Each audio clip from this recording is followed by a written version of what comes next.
નમસ્કાર વિદ્યાર્થી મિત્રો. આજે આપણે ધોરણ 7માં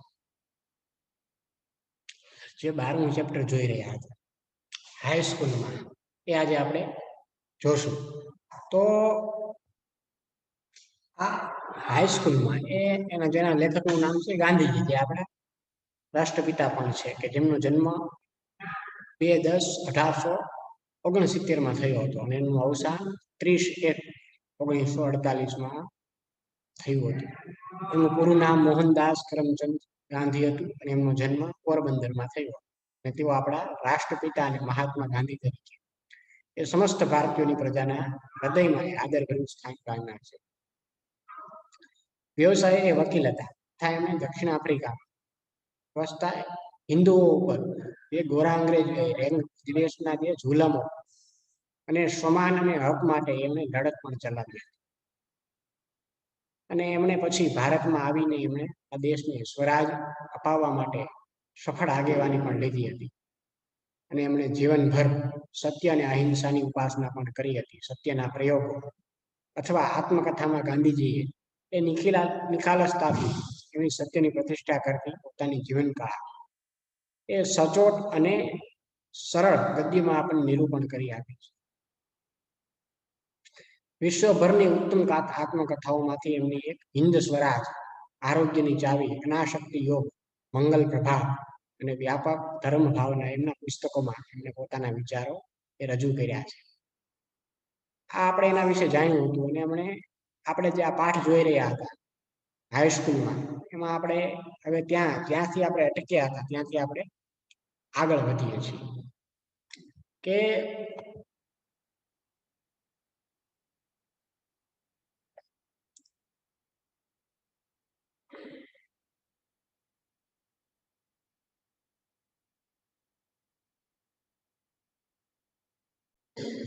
તો છેલ્લે આપણે જે ફકરો જોઈ રહ્યા હતા એમાં આપણે ગાંધીજી વિશે જાણ્યું હતું. એમણે કહ્યું હતું કે મને કસરતમાં જવાથી કોઈ નુકસાન નહોતું થયું, પણ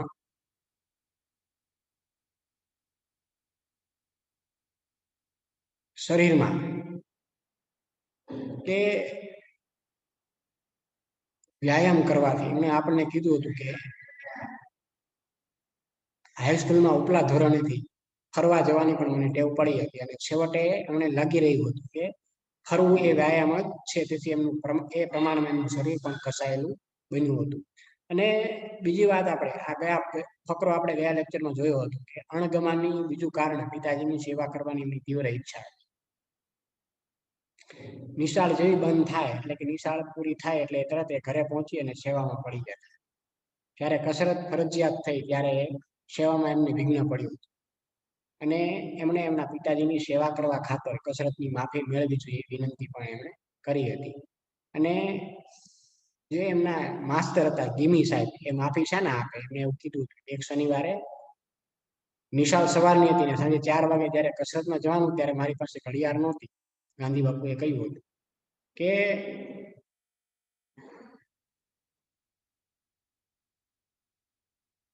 આકાશમાં વાદળા હતા, એથી વખતની કઈ ખબર ન રહી, પણ વાદળાથી હું છેતરાયો અને કસરતમાં પહોંચું ત્યાં તો બધા જતા રહ્યા. અને બીજે દિવસે ગીમી સાહેબે હાજરી તપાસી તો હું ગેરહાજર કર્યો. અને મને પૂછ્યું તો મેં એ જ કારણ બતાવ્યું કે તો એમણે સાચું માન્યું નહીં. અને મારો એક આનો એટલે કે 2 આના કેટલો કે બરાબર યાદ નથી એ દંડ થયો. અને એમણે કહ્યું કે હું ખોટો ઠર્યો હતો. એનું મને અતિશય દુઃખ થયું. હું ખોટો નથી એ હું કેમ સિદ્ધ કરું? કશો ઉપાય મારી પાસે રહ્યો નહોતો. અને મનમાં એ સમસમી રહ્યા હતા. એમણે કહ્યું કે હું રોયો હતો, સમજ્યો કે સાચું બોલનારને, સાચું કરનારે ગાફેલ પણ ન રહેવું જોઈએ. આવી ગફલત એના ભણતરના સમયમાં પહેલી વખત અને છેલ્લી હતી. અને એમને આ ઝાખું સ્મરણ છેવટે એમણે કહ્યું કે હું એ દંડ જે એમને મળ્યો તે હું માફ કરાવી શક્યો હતો. ત્યાં સુધી આપણે કયા લેક્ચરમાં જોયું, ત્યાંથી આગળ વધીએ.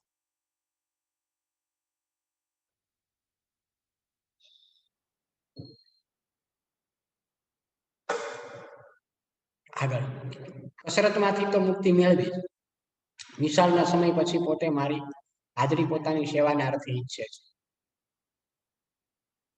એવો પિતાશ્રીનો કાગળ હેડમાસ્ટરને મળવાથી મળી કે એમે જ્યારે આવી વિનંતી કરી ત્યારે એમને કસરત કરવામાંથી તો એમને મુક્તિ મળી ગઈ, પણ નિશાળના સમય પછી લેખ ગાંધીજી કહે છે કે મારા પિતાજી પોતાની સેવા અર્થે મને ઈચ્છે છે, એટલે એવો એમના પિતાશ્રીએ કાગળ હેડમાસ્ટરને આપ્યો, મોકલ્યો, એટલે એમને એમાંથી પણ એમને મુક્તિ એટલે છુટકારો એમને મળ્યો. હવે આગળ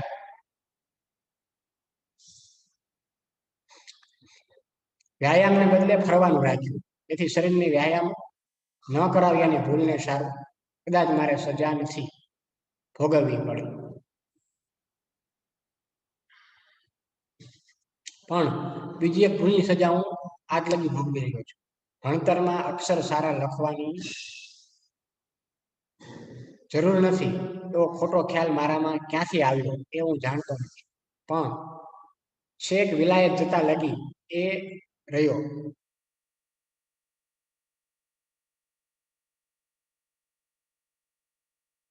ગાંધીજીએ કહ્યું કે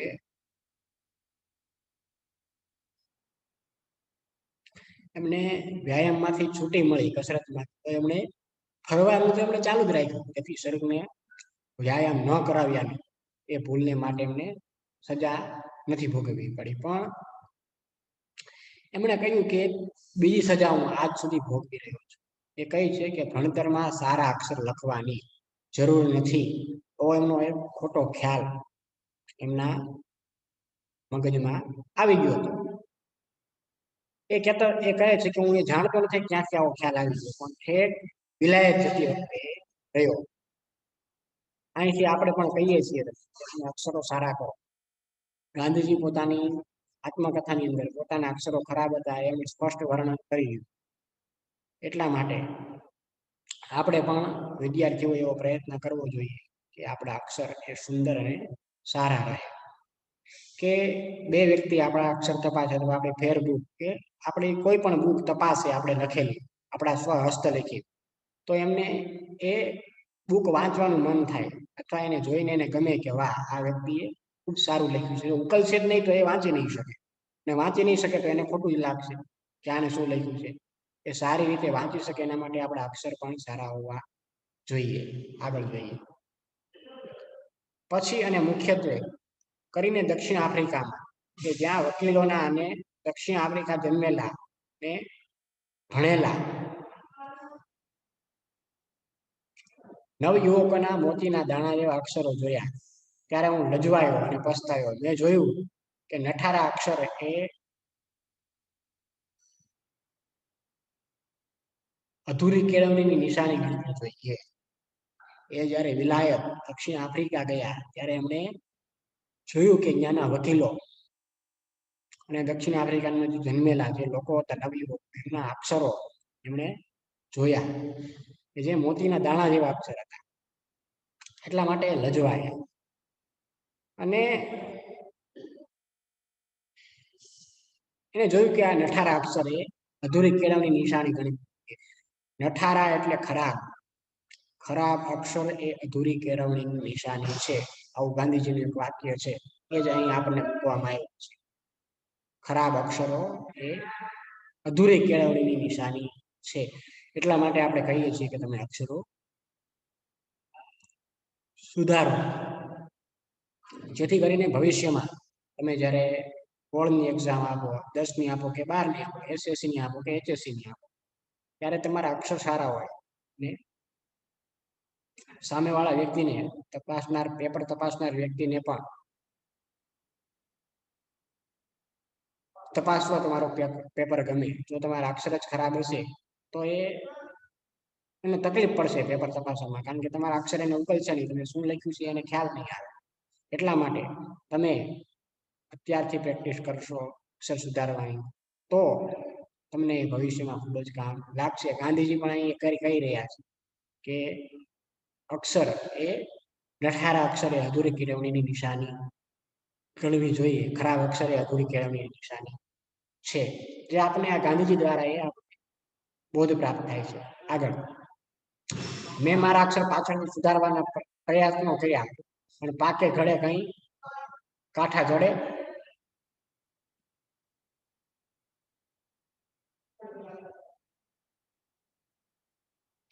એમણે કહ્યું કે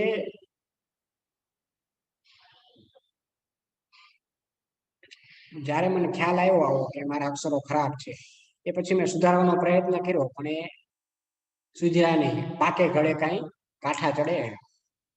એટલે કે આ એક કહેવત છે કે આપણે અત્યારે જોઈ પાકે ઘડે કાંઠા ન ચડે. એટલે કે જે કામ કરવાનું એ યોગ્ય સમયે ન કરતા સમય વીતી ગયા પછી એ કરવામાં આવે તો એ પ્રયત્ન વ્યર્થ નીવડે. પાકા ઘડે કાંઠા ન ચડે. ફરી વાર કહેવત રિપીટ કરું, જે કામ કરવાનું હોય એ યોગ્ય સમયે ન કરતા સમય વીતી ગયા પછી કરવામાં આવે તો એ પ્રયત્ન વ્યર્થ નીવડે. આગળ, જુવાનીમાં જેની મેં અવગણના કરી હતી તે હું આજ લગી નથી કરી શક્યો. દરેક નવયુવક અને યુવતી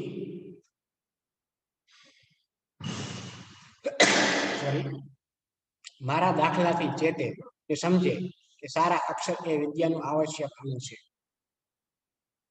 જો એમણે બધા જ વ્યક્તિઓને ઉપદેશ આપવા માટે એમણે કહ્યું કે જુવાનીમાં એમણે આ સારા અક્ષરની જે ન કરવાની જે અવગણના કરી હતી એમણે કીધું કે હું આજ લગી એ નથી કરી શક્યો. એટલા માટે દરેક નવક યુવકને અને યુવતીઓને એ કહે છે કે તમે આ મારા દાખલાથી ચેતો અને કહે છે કે સારા અક્ષર એ વિદ્યાનું એક આવશ્યક અંગ છે કે જેના વગર મારી વિદ્યા એ અધૂરી ગણાય. આપણે ઉપર જોયું ને કે ખરાબ અક્ષર એ અધૂરી કેળવણીની નિશાની છે. તમારી કેળવણી એ અધૂરી ગણાય જ્યાં સુધી તમારા અક્ષર સારા ન હોય. તો એમણે પણ કહ્યું કે સારા અક્ષર એ વિદ્યાનું એક આવશ્યક અંગ છે. આગળ, સારા અક્ષર શીખવાને સારું ચિત્રકળા આવશ્યક છે. હું તો એવા અભિપ્રાય પર પહોંચ્યો છું કે બાળકોને ચિત્રકળા પ્રથમ શીખવવી જોઈએ. જેમ પક્ષીઓ, વસ્તુઓ વગેરે જોઈ બાળક તેને યાદ રાખી સહેજ ઓળખે છે તેમ અક્ષર ઓળખતા શીખે. ને જ્યારે ચિત્રકળા શીખી ચિત્રો કાઢતા શીખે, ચિત્રો વગેરે કાઢતા શીખે ત્યારે અક્ષર કાઢતા શીખે. એમણે કહ્યું કે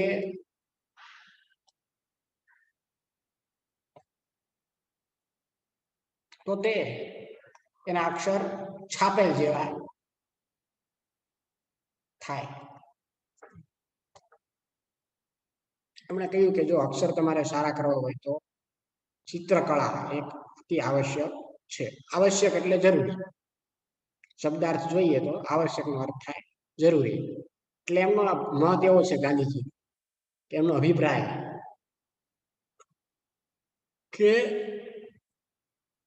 બાળકોને ચિત્રકળા પ્રથમ શીખવવી જોઈએ કે જેવી રીતે એમ પક્ષીઓ, વસ્તુઓ વગેરે જોઈ બાળક તેને યાદ રાખી સહેજ ઓળખી લે છે.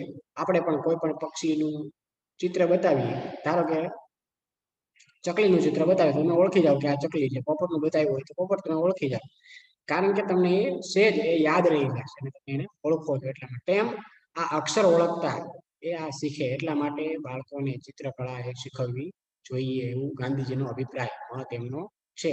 અને જ્યારે એ ચિત્રકળા શીખી એ ચિત્રો વગેરે કાઢતા શીખે ત્યારે અક્ષર કાઢતા પણ શીખે તો તેમના અક્ષર એ છાપેલા જેવા થાય. એમ પેપર, ન્યૂઝ કોઈ પણ ક્યાંય પણ જગ્યાએ આપણે જોઈએ તો એવા જેવા અક્ષરો ત્યાં છપાયેલા હોય એવા જ અક્ષરો આપણા છાપેલા જેવા થાય. એવો ગાંધીજીનો મત હતો. બરાબર,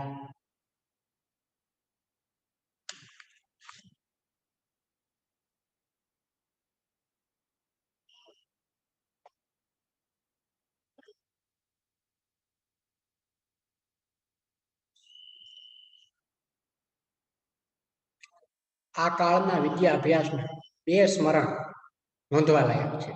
વિવાહને લીધે એક વર્ષ ભાંગ્યું તે બચાવી લેવાનો બીજા ધોરણમાં માસ્તરે મારી પાસે વિચાર કરાવ્યો. મહેનતુ વિદ્યાર્થીને એમ કરવાની રજા ત્યારે તો મળતી. આથી ત્રીજા ધોરણમાં હું 6 માસ રહ્યો અને ઉનાળાની રજા પહેલાની પરીક્ષા પછી મને ચોથા ધોરણમાં મૂક્યો. અહીંથી કેટલું શિક્ષણ અંગ્રેજી માર્ગથી શરૂ થયું. મને કશી સમજ ન પડે. ભૂમિતિ પણ ચોથા ધોરણમાં શરૂ થાય.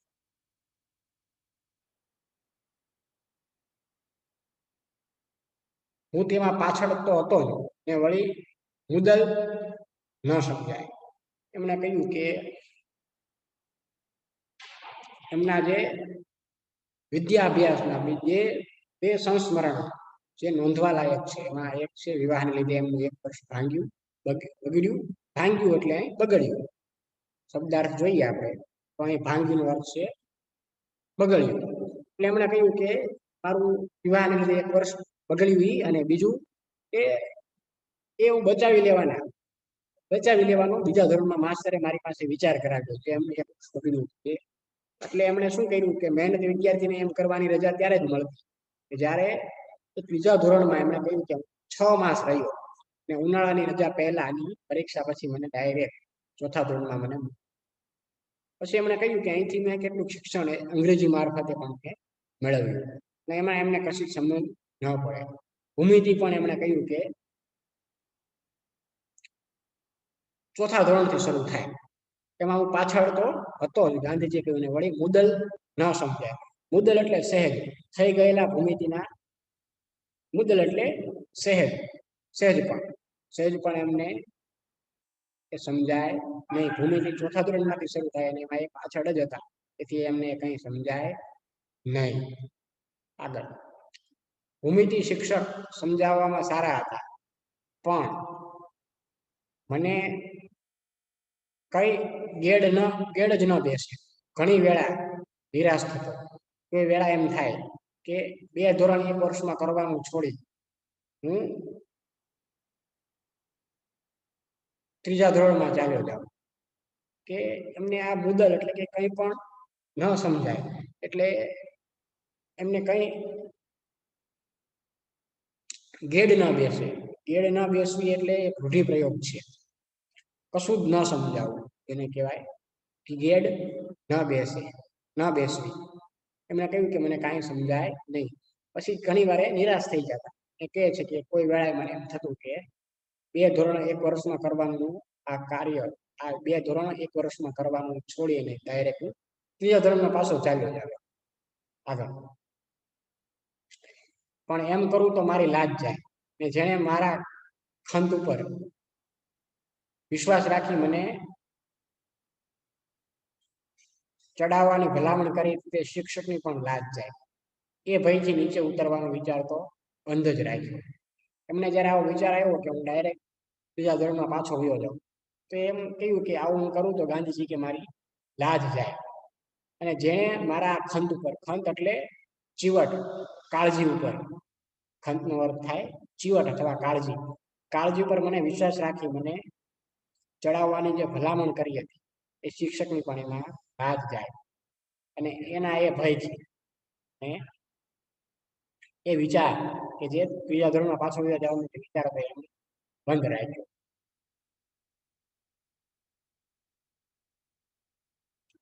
પ્રયત્ન કરતા કરતા જ્યારે યુક્લિડના 13મા પ્રમેય ઉપર આવ્યો ત્યારે એકાએક મને થયું કે ભૂમિતિ તો સહેલો વિષય છે જેમાં કેવળ બુદ્ધિનો સીધો ને સરળ પ્રયોગ કરવાનો છે. એમાં મુશ્કેલી છે. ત્યારબાદ હંમેશા ભૂમિતિ મને સહેલો અને રસિક વિષય થઈ પડ્યો. એમણે કહ્યું કે જે ત્રીજા ધોરણમાં જવાનો ઉતારવાનો જે ભય હતો એમાં તો બંધ રાખ્યો. પછી એ પ્રયત્ન કરતા ગયા ને પ્રયત્ન કરતા એ યુક્લિડના 13મા પ્રમેય ઉપર આવ્યું. યુક્લિડ એટલે ઈસવીસન પૂર્વ 300માં ઇજિપ્તના જે એલેક્ઝાન્ડ્રિયામાં જે માટેની એક તાર્કિક પદ્ધતિ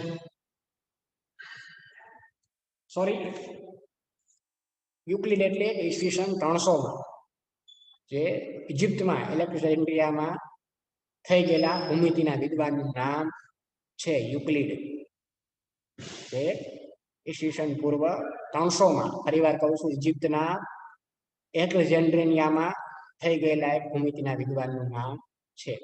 અને પ્રમેય એટલે ભૂમિતિના કોઈ એક સિદ્ધાંતને સાબિત કરવા માટેની તાર્કિક પદ્ધતિ, જેને આપણે પ્રમેય કરીએ છીએ. અને તમે જાણો છો પ્રમેય એટલે એમણે કહ્યું કે એ યુક્લિડના 13મા પ્રમેય ઉપર આવ્યો. ત્યાં મને એમને થયું એકાએક આ ભૂમિતિ તો સૌથી સહેલામાં સહેલો વિષય છે અને જેમાં ફક્ત બુદ્ધિનો સીધો અને સરળ પ્રયોગ કરવાનો છે. એમાં મુશ્કેલી કઈ રીતે? પછી એમણે કહ્યું, આવું વિચારી એમણે કહ્યું કે ત્યારબાદ હંમેશા હું નીતિ મને સહેલો અને રસિક વિષય થઈ ગયો. તો વિદ્યાર્થી મિત્રો, અહીં સુધી આપણે આજનું લેક્ચર રાખીએ. અહીં દર્શાવેલા શબ્દાર્થો જે આપણે લખવાના રહેશે, અને અહીં સુધીના પાઠ તમારે તમારી પાઠ્યપુસ્તકમાંથી વાંચી અને સમજી લેવાનો રહેશે. ફરીવાર આગળના લેક્ચરમાં મળીશું, ત્યારે અહીંથી આપણે આગળ વધીશું.